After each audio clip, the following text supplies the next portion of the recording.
But in a situation where you find that a person look at the same, not necessarily tribal or regional. but I have said that.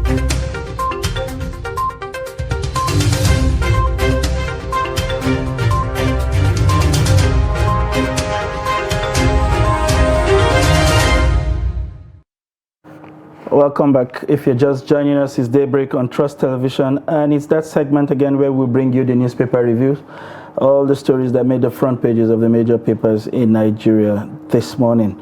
And as usual, we will begin with the Daily Trust, and the major story here stays with the cash crunch. Queues persist as Nigerians hoard Naira notes. POS operators mop up cash at ATMs. Charges drop to 100 per 1,000. Hoarders will have their fingers burnt, and this is coming from the CBN. And the Emefiele urges NLC to shelve protest. You'll find the details of this story if you open today's Daily Trust to page 4. Of course, you have this picture there of customers queuing up to withdraw cash at the bank in Sabo Yaba, Lagos State yesterday. And two other stories.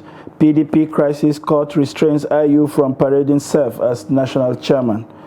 With the riders, it's exercising futility. That's according to the chair, and the battle has just started. This is coming from Governor Wike. You'll find the details of that on page 12. And to the stories below the name marks, hunger, rights abuse increasing in Nigeria, others, and this is coming from the Amnesty International. Spain tops export destination of Nigerian product in Q4 2022. And meningitis killed 52 Nigerians in 21 states. You would think that in 2023, Nigeria should be doing better on this list. And two other stories, Adamawa governorship, Fintiri kicks as Binani demands results review. You find that on page 13. And gunmen kill 3 NSCDC officers in Imo. And finally, we have man remanded for selling father to ritualist for 1.8 million naira. What a world this country is turning to. Now let's take a look at the Nation newspaper. The Nation newspaper has a late story that says court order restraining IU deepens PDP's post-poll crisis. And the rider says national chair dismisses suspension. The second rider, Wike backs action. And beneath that, we have supplementary polls hold April 15 in Oyo, Imo, Edo, others. And just beneath the masthead, we have how to make Nigerians unleash potential by ex-UK Prime Minister. And above the masthead, we have Ngige meets Emefiele Ajero to prevent NLC strike. And we have a rider that says, this is coming from the CBN, it says banks now have cash. And we also have colloquium put off for prayers to mark Tinubu's birthday. Beneath that, we have 77% Nigerian women risking cancer for using toning cream. And this is one piece of information a lot of Nigerian women may want to take very seriously. Absolutely. And we move on to the Punch newspaper this morning. The Punch, you recall, had just celebrated 50 years of providing insightful journalism in Nigeria. And the major story here stays with the PDP. IU must go. G5 governors Atiku campaign clash. With the riders, Benue Court affirms IU suspension, adjourns case till April 17th. It is morally offensive for IU to remain chairman after electoral defeat. G5 camp. Only NEC can remove me, IU. And Wike orders selfish, says Atiku's presidential campaign cancel. And we have two pictures there, meetings in frantic efforts to make sure that activities at the financial hub of Nigeria is not brought to a standstill following the recent threat by the NLC. There you will find Ajero, the Minister of Labour, and of course the Governor of the Central Bank. Two other stories. Abacha died on the eve of dad's planned execution, dear son. You find that on page 3. And Lagos tenant stabs friends to death during argument. And Ramadan, VC, Senator-elect advises Muslim on kindness and sacrifice. And to the stories above the name marks, Rep invite ministers firm over $82.4 billion oil sales. And don't travel to states of origin for census, says NPC. Nigeria can't defeat terrorism like UK, Boris Johnson. Nigeria can defeat terrorism like UK. And this is coming from former Prime Minister Boris Johnson. These are the major stories on the front page of the Punch newspaper. All right, now let's take a look at the Leadership newspaper. Still on the PDP crisis. It says PDP crisis deepens. Confusion trails IU's suspension. And the first writer says court bars national chairman. What executives disown suspension later. I will get injunction to vacate court order, IU vows. And we also have the war has just begun, says Wiki. And beneath that we have pictures of the three gladiators in the saga. We have that of the governor of Benue State Otom. We have that of the chairman of the party, Yosha Ayu, and then we have that of the governor of Rivers State, yes, on Wiki. And just above that, we have Adamawa KB governorship candidates no fate April 15. We also have Naira scarcity persists as banks continue disbursement. And just above the masthead, pro-Tinubu groups protest interim government plot. We also have 2023 polls. Police arrest 781 suspects, record 489 infractions. Still on the leadership for today, global economy to fall to 30-year low. This is coming from the World Bank. We also have Media Complaints Commission for inauguration April. And finally, here we have gunmen kill 3 civil defense officers in Imo. Very sad incidents there, and that takes us to the Guardian newspaper this morning with the major headline. Nigerians have right to choose their leaders, says Boris Johnson. Tax politicians on helping citizens unleash their potentials. Court restrains IU from parading self as PDP national chairman. Only PDP NEC can suspend me, IU. Wike mocks IU, says fight against him has just started.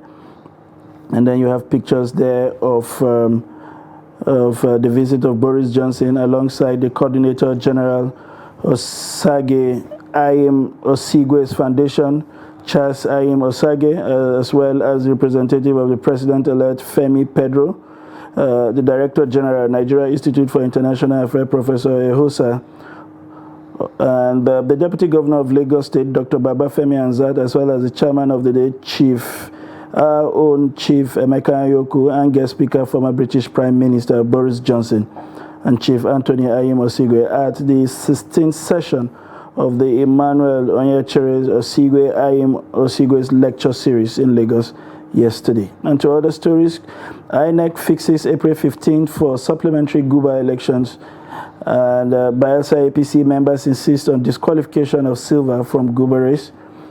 420,000 investors of 7 firms shun dividends over inflation bureaucracy. And PDP alleges plot to cancel more collected votes in Adamawa. These are the major stories on the front page of The Guardian. Now let's take a look at the Nigerian News Direct. The lead story is the same as what we have seen in some other papers on the PDP crisis. So I'll just take some others that were not in other papers. Above the masthead, we have investors in Nigeria hardly make profit due to hikes in MPR inflation rate. This is coming from experts. And we also have Defense Minister Mon's former Chief of General Staff, Lieutenant General Oladipo Dia. We still have here on the News Direct, NCC renews commitment to industry collaboration, inclusiveness. And below the pictorial, we have NLNG starts another round of commissioning of university teaching hospital projects in 4 states.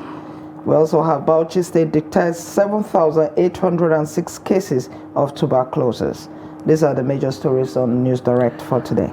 And to first news this morning, we will take those stories that have not made the rounds in our previous reviews. Petition, Tinubu not served notice before traveling, and that's according to lawyer. And to other stories there, Global Terrorism Index clarifies position on IPOB listing. And prosecute OB over secret asset kept in tax haven, law firm urges the Code of Conduct Bureau. And to other stories, Umahi to Tinubu, put Wike at the core of your government. He has a lot to offer. Interesting perspective there coming from a former, an APC governor also looking to vie for the seats of the 10th National Assembly as Senate President. These are the major stories on the front page of First News.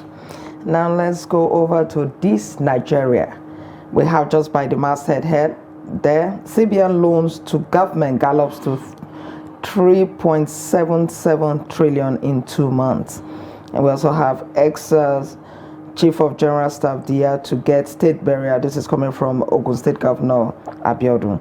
And then beneath that, we have police defy human rights laws, ban protest in Nasarawa. Pro-Tinubu protesters vow to resist interim government. And beneath that, we have INEC visits April 15 to conclude outstanding supplementary elections. These are the major stories on this Nigeria for today. And moving on to Business Day, the paper with a different focus. The major story here, as expected, focuses on the economy, and it reads, Nigeria's distressed fiscal state faces 5 risks. You want to know what those risks are? You pick up a copy of today's Business Day. We have the photo from the doctoral degree confirmation of the MD of Zenith Bank alongside the Vice Chancellor and other dignitaries at the occasion. And to other stories, cargo planes stop Nigeria's flight over trapped funds. And commentary, why Nigeria needs multiple electricity market. And to the final story there on the front page, election flaws seen as threat to Nigeria's investment drive. All right, we've come to the end of just the highlights of the newspapers. We'll go into analysis of some of the major stories. But for now, let's take a very short break. Please stay. But in a situation where you find that a person look at the same, Not necessarily tribal or regional. but I have said that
situation where you find that a person look at the situation. Not necessarily tribal or regional. Because I have said that.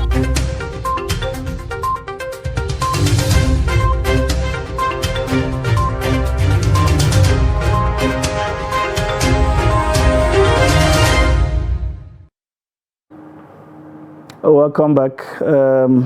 We are having a bit of difficulty with bringing our guests on because of some exigencies that have come up. We hope that somewhere within the program, when he comes around, he's able to serve you his own perspective on the front pages of the newspaper this morning. Nonetheless, we would attempt to look at some of the issues and provide you as much insight as we can, and that will be between me and Stella this morning, and we will try to do justice in our own way.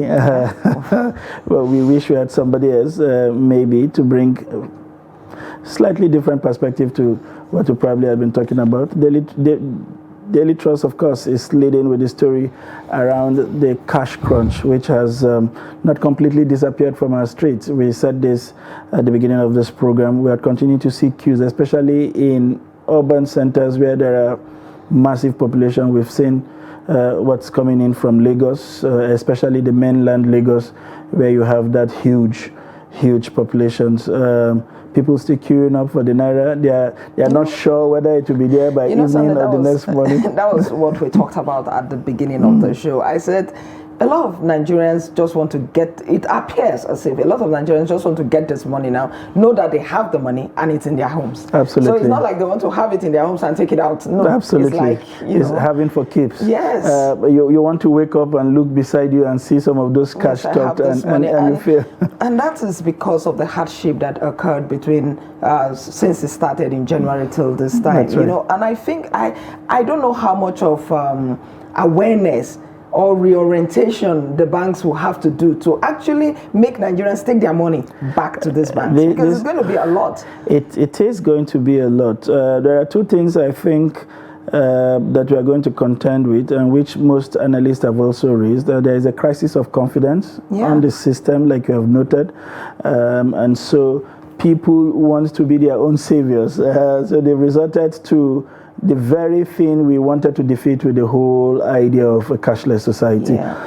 Like you said, it will take some convincing. Maybe they will have to pump this money continually for another 1 month, so that people are sure that when they wake up the next morning, the ATMs will still be paying. But you will not blame Nigerians. We have just gone through, or rather we are still going through nearly 1.5 years of persistent fuel queues. Yes, in fact, in the story, somebody said, well, the fuel queues came and they never went away. What's the guarantee that this money issue will not come back again, the scarcity of money? Absolutely. So when he takes it down, he's going to keep it at home. That's what he actually said in the story. So a lot of things are beginning to shape how people react to government institutions, because you are not sure what they are saying in the morning, and I mean, you could say one thing in the morning and you wake up by noon and they are taking a completely different course, and by evening there is a reversal of some sort. Well, you know, there are some persons that are asking that, okay, so what exactly is the situation with the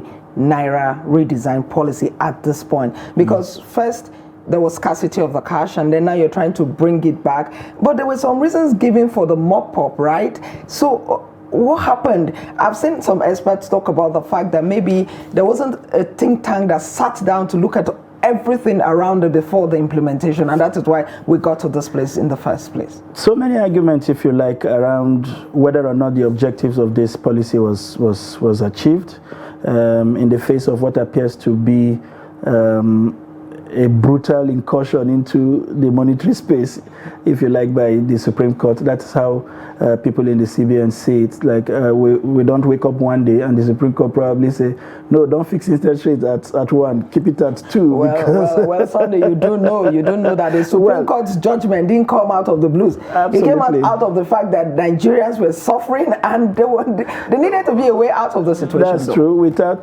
playing the ostrich. So some of the conversations by analysts have been, and in fact the CBN, is that despite what we have seen, that they have largely achieved what they wanted to achieve. That today they set out to mop up about 60% of the funds in circulation. They ended up doing 3 trillion.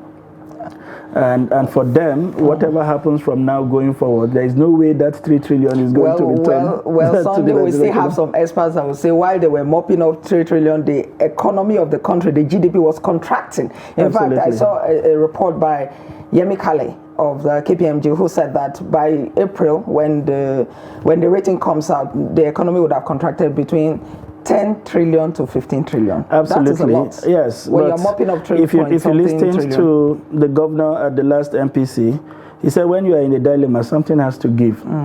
So should we continue on the path that will probably exacerbate? The argument was that if they had not intervened, inflation would have been somewhere around 30%.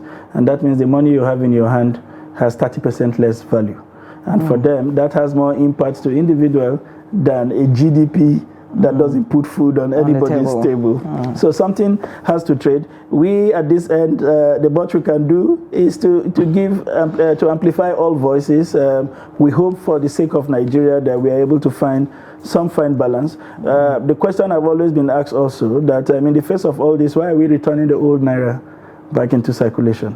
If we had sufficient new money printed, new notes. Well, and their argument was, well, if they give out the new notes, the people whose original intention was to stock up money were not stocking them up for daily transaction. They were stocking them up for speculative purposes. And those are the actions that can harm the economy. So if you give them new notes, you would have settled their bid. They would go and stock back new notes. So they are giving them back old notes. So when the time comes by December 31st.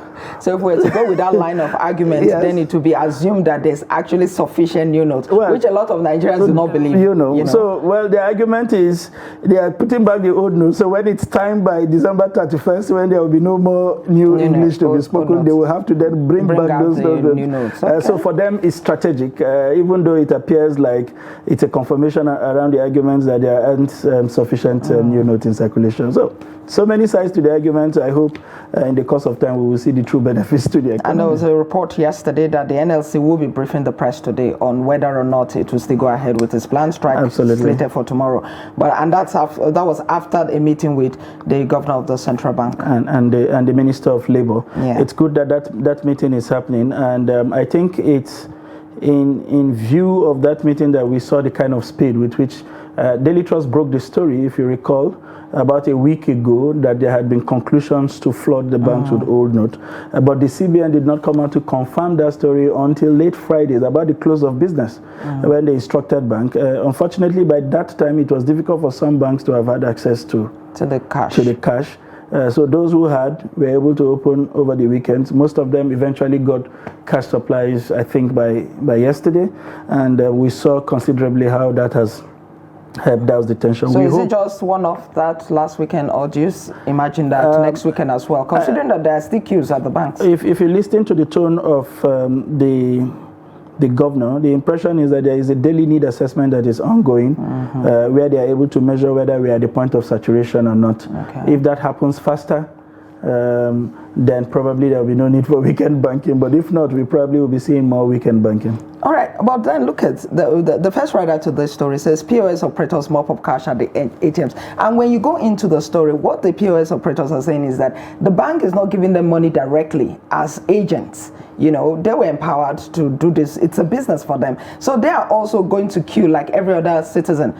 And that is making it difficult because according to the guy, he said they go in with loads of ATM cards so that they can withdraw as much as possible because they're going to transact with it. So shouldn't there be a way by which this particular group of people can be taken care of so that... Well, that should have been the argument, but sometimes it's difficult to listen to a single story.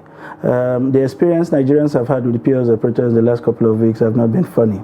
Even where they've had access to the cash, the charges are way off the roof. The CBN, in fact, said they saw a lot of practices. They had to enjoy it because of the Nigerian situation, but they were criminal in some sorts because what happens was you see a large departmental store that had probably ordered for like 10 POS points. What for? Because of the volume of sales and the traffic. And they had ordered for 10. And then somewhere within this crisis, they retained 2 and dispatched 6 others or 8 others out of the store. And they were showing up as POS operators, getting these fundings and just playing arbitrage. You get regulated funds. That's what you have in Nigeria. Always the same Nigerians taking advantage of a bad situation to hurt fellow citizens. Absolutely. So on the one hand, you want to feel pity, but from what some of us have learned, in fact, you would know about the popular joke that had gone round about the most important people in Nigeria at this time. POS operators and fuel pump attendants. The PDP crisis is dominating. It's beginning to take the line of the crisis. We saw that through Shomole out of office. They went to his word, he got a suspension. He said that would not stand, and they've gone to a court to validate that suspension. We are seeing all kinds of gymnastics playing out. Well, does it look like IU is going to withstand? Well, according to the argument from IU, and then according to the constitution of the PDP as amended, no organ of the party at the state or ward level has powers to, carry out disciplinary action against a member of the executive. So in that case, going by that constitution, I don't know how far that will stand. But now we have a situation where a court has stopped him from parading himself as, chairman of the party. It started like this with the APC former chairman. It was dismissed as the ranting of some few disgruntled elements. And then they waited until the issue became status bar. And they approached the higher court to say this man has been parading himself falsely. And when they tried to move, the law had taken his position because, again, the party constitution recognized the fact that you are a member of the party first from the ward. Yes, in the past it used to be that at the ward they could actually do that. But I guess maybe that process was abused or something. I don't know. But, the PDP amended its constitution to show that at the ward level you cannot when the person is an executive member of the party. Oh. Interesting. We will continue to keep tabs on this development. But then there are some persons that are wondering why this is coming at this point, because before the elections there were calls for his resignation, his removal and all of that, and that was even one of the fights the G5 led by Governor of Rivers State held on to. So some persons are saying, well, the elections have come and gone. So this action, to what end at this point? Do you think that some genuine reconciliation can happen with an IU remaining at the national chair? The question really is, what does he have to lose? He's gone into an election. Well, they're still challenging the outcome in a court, and they've not come out successful. And partly so, like you rightly identify, because of the crisis that engulfed the party, largely around his chairmanship. Isn't it time you think he take a walk and allow some kind of reconciliation happen at that level? And like some political experts have always said, that immediately after an election is the time for any party to start rebuilding itself ahead of another election. That it's never too early to prepare. So yes, I mean, if people like UK are saying the problem has just started, exactly, saying that and somehow they've retained 2 states. Oyo is there, Enugu is also G5. There. Yes, and hopefully, who knows, WK's protege, the governor of Rivers State, also won his election. Those funds and those persons probably will continue to push against his chairmanship. They have to find a way. Some ambitions have to end, and some genuine healings have to happen. Either way we look at it, something is brewing. And in the coming days, we're going to see more of this. Because, absolutely. I mean, when we heard 2 days ago that the ward has suspended it, a lot of us were like, well, the ward. I mean, the PDP constitution does not allow you anymore. But then we saw that the matter is now getting bigger. It's clear that something is brewing. Another interesting development across different platforms is the situation in Adamawa. Taking very interesting dimensions. We now see women protesting in Abuja, even though they did not vote in Adamawa or neither of Adamawa extraction. How do you know they didn't vote in Adamawa? They may have voted in Adamawa and then returned to Abuja. Stakeholders in Adamawa are saying, leave us alone. You are not part of this process. We don't understand what your interests are. And we understand the push for a woman wanting a woman, but we don't understand why Adamawa has to be the platform. Another thing, I think one of the problems for the Adamawa situation was that the fact that some fake results emanated on the day of the collation of results, where before it was concluded, one of the candidates was declared winner by certain people. And in fact, I saw a lot of congratulatory messages. So much so that I was wondering that how come we hadn't received this report, only to find out that it wasn't true. Nobody had been declared winner at that time. So I think that incident modeled up a lot. Yes, and then, it did. Adamawa, it's a very interesting case I remember at the time we were saying in the newsroom that how is it possible that an election where we had 2 million voters in places like Kano had been concluded and a small Adamawa state with under 700 or under 800,000 votes is still... in fact, we waited for one local government for more than 24 hours, you recall. And at some point, what the INEC was doing was to, in fact, go to its IREV to pick a result to authenticate collation rather than its returning officer. I think it speaks to how much the politicians attempted to model up quite a number of things. And that silence or whatever it was that was coming from Adama had almost jeopardized the security of the state because every party was saying whatever is coming would make us a winner.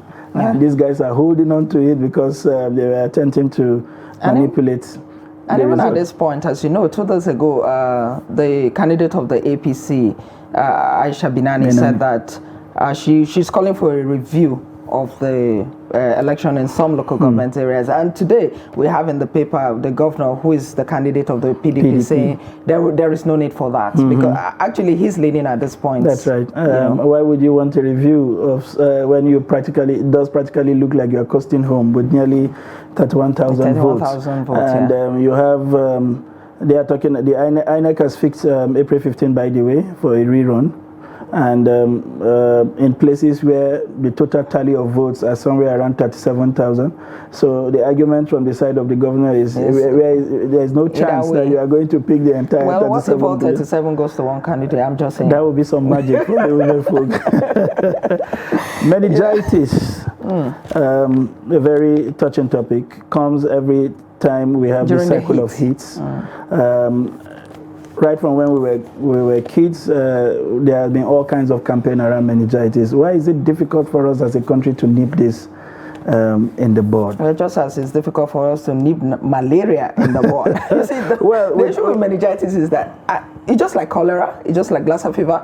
Every it comes up, we throw the figures around, we report it as media people and all of that, but it doesn't change anything. Next year we'll have the same thing. So you'll be wondering, like you rightfully noted, what are the lessons learned every year it comes, and what do we take out of it, and how do we improve so that next year it doesn't get there? But do you sometimes feel there's a failing on the part of the media to properly dramatize what these things are? Or we leave them at the realms of, the first time I heard the word meningitis, it felt like some concussion. They were just funny. I remember we were calling friends by the names, when you hear strange words. So have we failed to properly provide enlightenment on our part, for instance, to local communities in ways and manners that they could understand? Because this is easily preventable. You just allow for some ventilation in your room so that you can breathe easy. How do people even get to sleep stocked up in places where there are no air? Well, it's not like I'm holding brief for them, but while they're battling the heat, there's mosquito out there. So when you think of opening the windows, mosquitoes, but then there are other ways. They could fix mosquito nets around their homes, the windows and everything, just to ensure that they can open the windows, get the ventilation without the mosquitoes actually coming in. And then don't forget that there are also some areas, actually, I've seen pictures where about 10 persons are sleeping in a very crowded space, very small space, and all that's a problem. That is a problem. Sometimes the citizens accuse us of making things look easy. It's like whenever we call people to relocate from flood plains, and they tell you relocate to where exactly. And when you talk about whether the media is not doing enough, actually I think the media is, because there are times that you do so much editorials on this thing that sometimes you're like, what are you going to write again? Do you understand? Like, the floods will soon be here. Absolutely. And I don't know how much lessons we're taking from the one of last year. Absolutely. Still staying with one or two sad stories that made the front pages this morning, we hear that gunmen killed 3 NSCDC officers in Imo. We are continuing to lose very precious resource, not necessarily because they are NSCDC officers, but because they are Nigerians. They are citizens who have decided to put their life at the fore of fighting or protecting the citizenry, now losing their life ultimately to people who just kill them for reasons you find very difficult to explain. If you have a grouse against the state, Why kill a fellow human being who possibly may even be from your local community? Who possibly may also be feeling the same pinch, the same problems that you think that you're feeling. You know, what makes you think that the person is getting it any better than you are? And the fact that these killings have continued, I mean, this is in Imo, that region in the past 1 year, 2 years has been under this kind of attacks. You know, and incidences like this would then begin to bring up the arguments around whether or not the civil defense guys should be armed in the first place. If you are deploying civil defenders, as they are called, to a crisis-prone area, one wonders whether you actually expect them to go confront this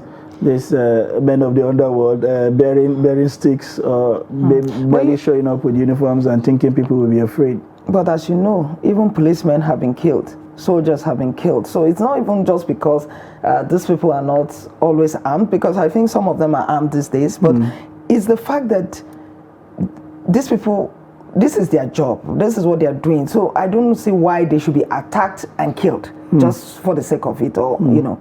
Or no, like you said, if you have a grudge against this against the state, there are channels through which they can be addressed, and I think if one goes through those channels, you could get some kind of results. Absolutely, and there have been several arguments also around whether or not the state is also sincere in its approach in fighting the menace in the East especially. I think the argument by some analysts is that we have allowed this to fester for too long. And we are not seeing the kind of resolve, you know, really, that would engender the kind of confidence that would even enable people to point out, because what we have seen is it appears that once anybody stands up to these non-state actors, they find a way of eliminating you. During the election, the crisis even became worse.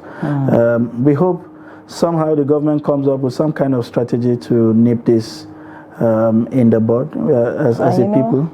You know, one problem or one thing that you must have observed in Nigeria is the fact that something starts gradually, and then, I don't know, maybe the people that should take care of it pretend as if it's not there. Act as if, oh, it's a little problem that's just going to go away. We have seen that happen, and we have seen it, you know, go big. So I wonder why this was allowed to fester, grow to the point where it is right now. When I think back to how it started, I never imagined that it would get to this point. Absolutely. And then I tell myself that if actions were taken at that time, would we have got to this place? You know, we hope also. Some analysts have said that the governors in this region find a way to talk to each other. It appears that everybody seems to be working in silos. There are no coordinated, because the eastern part of the country is not exactly very big. With some level of coordination, they should be able to close in on these forces, and maybe supported by the federal government, we should be able to bring the situations under control. Sunday, before we go, we just need to talk about this. Man remanded for selling father to ritualists for 1.8 million. He sold his own father for 1.8 million. It's completely unfathomable. You can't understand it. And well, I don't know, at the risk of sounding very funny, I wonder what amount of money, 1.8 million, I wonder what problem you can say. That's the cost of a rent in some suburb in Abuja. I don't understand that. It's the story says he sold his father to a native doctor for 1.8 million and he knew that the native doctor wanted the father for ritual purposes. It's amazing. It's what the kind of stories you hear from across Nigeria. For how much? You want to wonder, and how much is your father really worth to you? Exactly.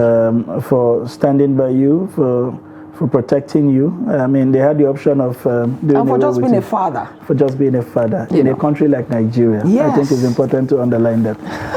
This is the much we can bring to you on this segment. I hope we have been able to provide you some insights with regards to some of the stories that made the front pages of the paper.